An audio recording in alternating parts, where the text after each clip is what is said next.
The Great Depression began here on Wall Street with the stock market crash of 1929. It wiped out millions in investments. By 1933, 15 million Americans were unemployed and nearly half the country's banks had failed. Today, the economic impact of the coronavirus has raised the specter of it happening again. The shock that we're going to see over the next couple of months does bear and makes a comparison reasonable with what happened in the United States in 1929. In fact, in some ways, it's even more intense because it's happening so quickly. But we could very easily be seeing unemployment rates in the double digits. It's over 20% is not unreasonable at this point. During the Great Depression, 1 in every 3 New Yorkers was unemployed, and that ratio could soon return. In the 2 weeks to March the 28th this year, around 10 million Americans filed for unemployment benefits.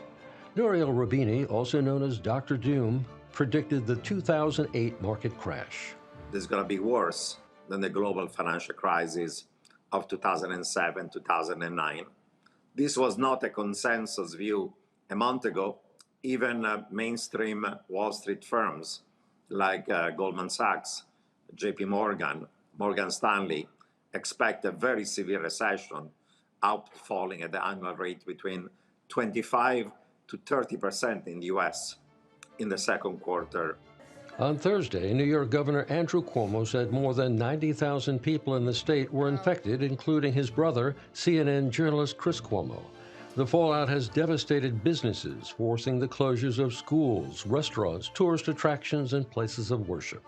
It's deep. Like, we don't know. We know what isolation means to people, right? We know that it's a really bad thing. It's bad for people's mental health and their physical health. It's bad for social relationships. And here we're isolating an entire planet.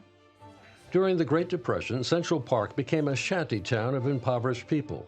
Today, temporary clinics have been erected there to handle the overflow of patients from city hospitals stretched to the limit. And the question is, when the economy finally does turn around, what will be the new normal? After lockdowns and quarantines and thousands of deaths, what will American society be like? What kind of scars will remain? Some economists and sociologists are making grave predictions. Is going to be scarring. There are going to be tens of millions of people who are not going to get back to the financial position they were in at the beginning of this year for years to come if they ever do. Some things will never go back to where they were in certain pieces of the system, and the lives of many, many people will never return to what they were. I'm starting to see the weariness on people's faces. People, I think, are looking ahead and saying, oh my gosh, I really had no idea what I was in for. And some New Yorkers are wondering if they'll ever see a New Year's Eve crowd in Times Square again. Frank Ucciardo, TRT World, New York.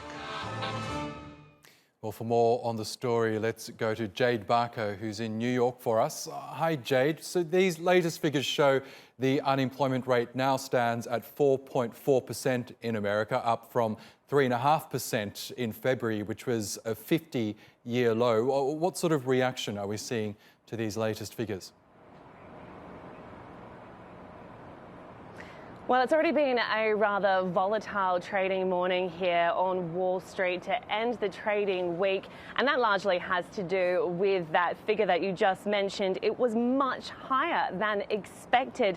The economists that were surveyed by Reuters were forecasting the unemployment to rise to just 3.8%, much less than the 4.4%, of course. Now, this also ends a 9-year and 4-month run of positive numbers. The first negative number that we've had in terms of jobs since 2010. It's also the largest over-the-month increase since January 1975, so that's quite symbolic too. Now, keep in mind that this data sample was taken in mid-March, which was, of course, before many people were ordered to stay inside their homes. Many businesses were forced to close, and people were put out of their jobs. So it's not exactly an accurate reflection of the current situation.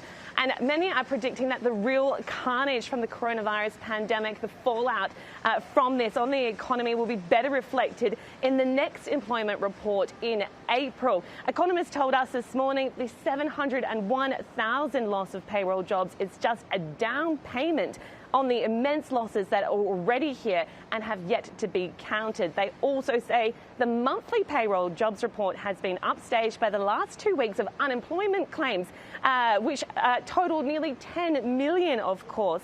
Now, Oxford Economics is predicting the payrolls could plunge by at least 20 million jobs in April. They're saying this March report could pale in comparison to an April catastrophe.